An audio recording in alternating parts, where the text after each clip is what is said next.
গুঞ্জন চলছিল কয়েকদিন ধরেই। সোমবার এলো আনুষ্ঠানিক ঘোষণা।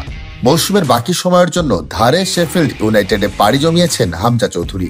ইংলিশ প্রিমিয়ার লিগের দল লেস্টার সিটি ছেড়ে ধারে শেফিল্ড ইউনাইটেডে যোগ দিয়েছেন বাংলাদেশি মিডফিল্ডার। লেস্টারের সঙ্গে আরও 2.5 বছর চুক্তি বাকি আছে হামজার। তবে চলতি মৌসুমে প্রথম একাদশে থাকা বেশ কঠিন হয়ে ওঠে 27 পেরোনো তারকার। আপাতত ধারে গেলেও পরে শেফিল্ডের সঙ্গে তার স্থায়ী চুক্তিও হতে পারে। চ্যাম্পিয়নশিপে এখন 29 ম্যাচে 58 পয়েন্ট নিয়ে পয়েন্ট তালিকার 2-এ আছে শেফিল্ড। আগামী মৌসুমে ইংলিশ প্রিমিয়ার লিগে জায়গা করে নেওয়ার আশায় ছুটছে তারা। তবে শেফিল্ড কোচ ক্রিস উইল্ডারের সঙ্গে কাজ করার অভিজ্ঞতা নতুন নয় হামজার।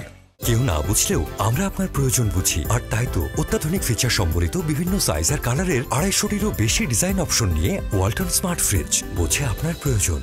2022-23 মৌসুমে ওয়াটারফোর্ডে খেলার সময় তার কোচ ছিলেন উইল্ডার। কোচের কারণেই শেফিল্ডে আসার সিদ্ধান্ত নিতে সহজ হয়েছে বাংলাদেশি এই ফুটবলারের। অন্যদিকে 8 বছর বয়সে লেস্টারের একাডেমিতে যোগ দিয়েছিলেন হামজা।